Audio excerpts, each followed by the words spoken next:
obsolete softwares. Yeah. Like when I said you that I began to do electronic music like around 2002, Mm-hmm.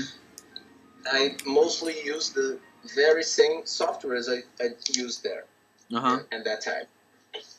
Like Reactor Yeah. 4.0. Yeah.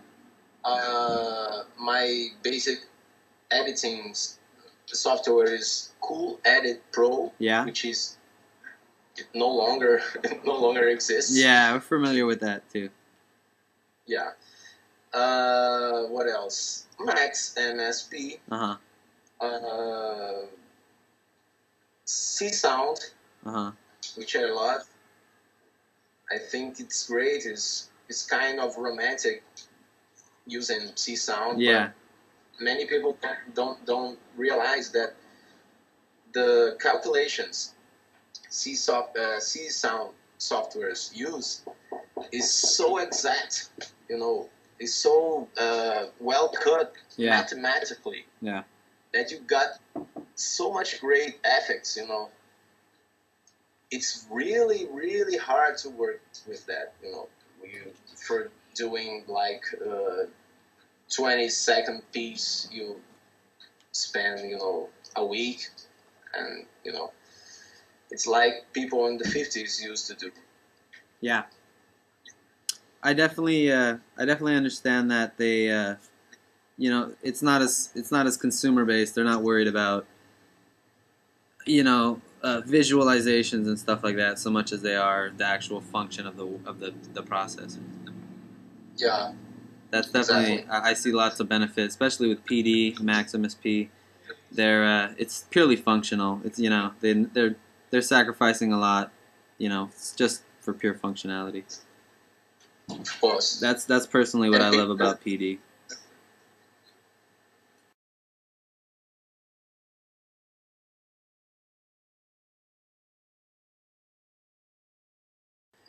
You got regular classes and people who brings this kind of softwares like Max.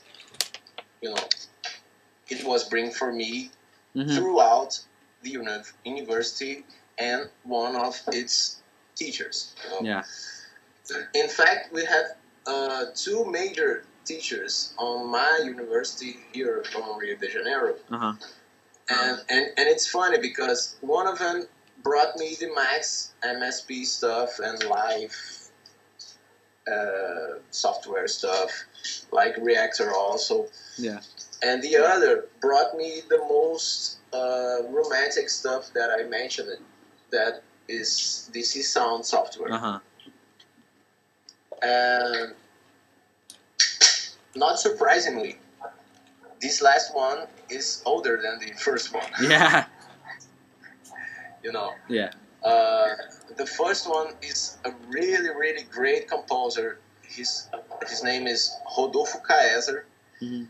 And I don't know if you check the contemporary music, contemporary Brazilian music site I've put up on MySpace. Is it linked on your MySpace? I don't think I've seen it yet.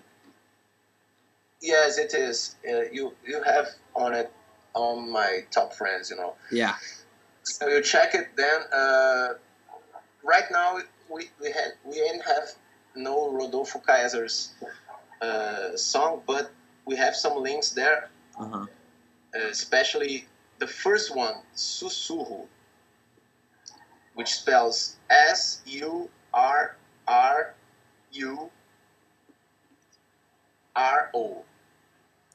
And you can find there, and watch calmly, because it's really a gold mine. You're going to be overwhelmed.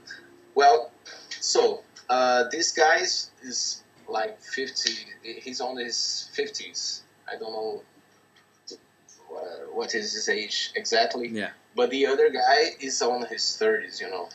And it's really a big difference when I speak to this younger guy. Like, wow,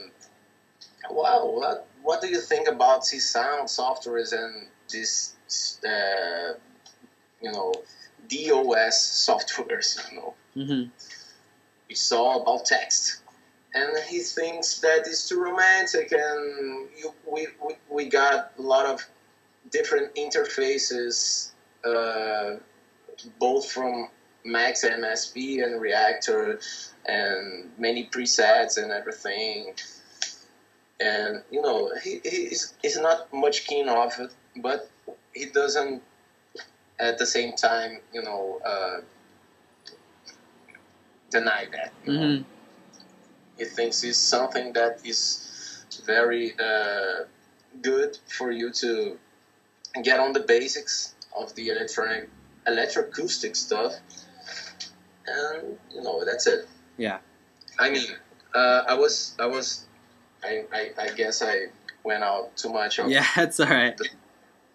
But going back, this development on universities versus individual, attempting from doing that at home. Yeah. I guess